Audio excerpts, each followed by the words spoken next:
Fala pessoal, aqui é o Gabriel de novo.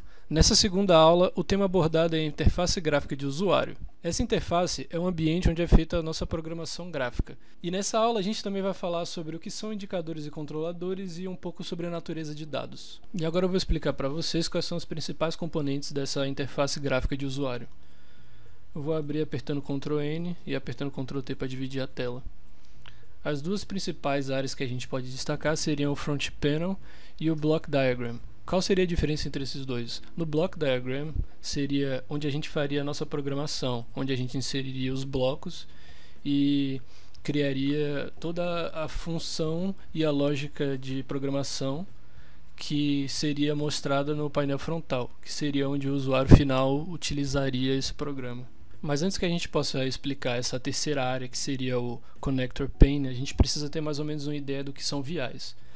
VIs podem ser traduzidos para instrumentos virtuais e, de uma forma bastante resumida, elas são funções que podem ser transformadas em alguma coisa aplicável. Então, finalmente, a gente pode falar sobre o Connector Pane.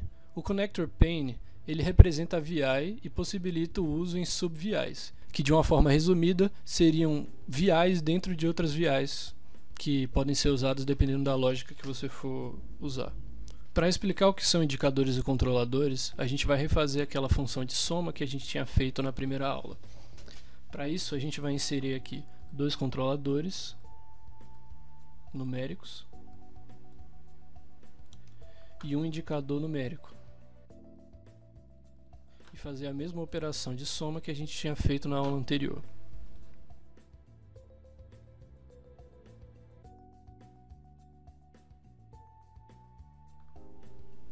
Novamente a gente vai rodar de forma contínua o programa para que seja mais fácil de visualizar. Os controladores são a entrada, são os dados que o usuário final insere no código e que vão ser processados no Block Diagram.